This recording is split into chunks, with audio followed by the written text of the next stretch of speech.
அஸ்ஸலாமு அலைக்கும். இன்றைக்கி நம்ம வீட்டில் இயற்கையாக வளர்க்கக்கூடிய செடிகள்லேருந்து பல நோய்களை நமக்கு தீர்க்கிற மருந்து இருக்குது. ஆனால் நம்ம யாரும் அதை சாப்பிட்றது இல்லை. இன்றைக்கி பாருங்கள் செடி, இது சங்கு புஷ்பம், இது பப்பாளி, சிறியானங்கை, வல்லாரை, துணுத்தி பச்சிலை, வெற்றிலை, கொய்யா இலை, இது ஓரிதழ் தாமரை. உங்களுக்கு தெரியுதா? இதுதான் ஓரிதழ் தாமரை.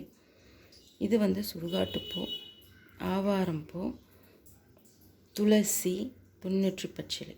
இந்த மாதிரி ஏகப்பட்ட செடிகள் நம்மளுடைய நோயை தீர்க்குதுங்க. சுகர், நீரிழிவு, பிபி, இன்னும் கூட கேன்சரினுடைய ஆரம்ப செல்களை கூட இந்த மாதிரி இலைத்தலை நமக்கு விரட்டி அடிக்குது.